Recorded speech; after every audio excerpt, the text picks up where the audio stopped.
जय श्री राम दोस्तों, समाधान प्लस चैनल में आपका स्वागत है।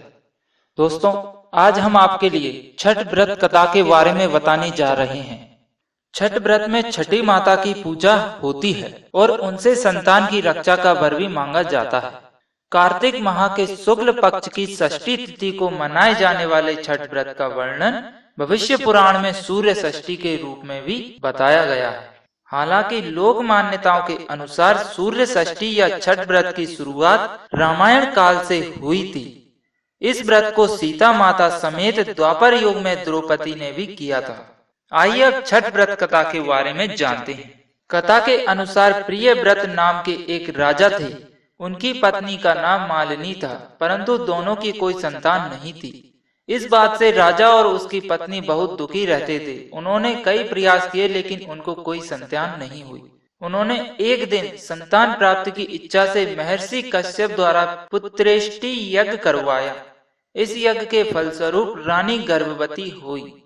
9 महीने बाद संतान सुख को प्राप्त करने का समय आया तो रानी को मरा हुआ पुत्र प्राप्त हुआ।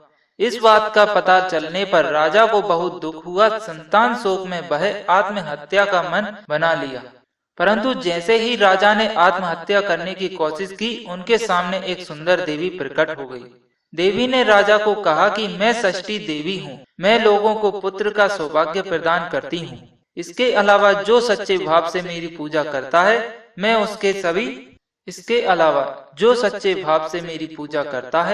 मैं उसके सभी प्रकार के मनोरथ को पूरा कर देती हूँ। यदि तुम मेरी पूजा करोगे तो मैं तुम्हें पुत्र रत्न प्रदान करूंगी।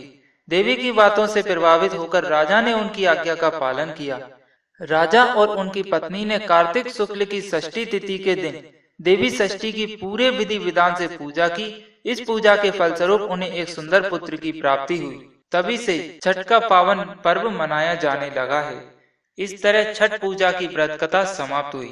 धन्यवाद। जय श्री राम।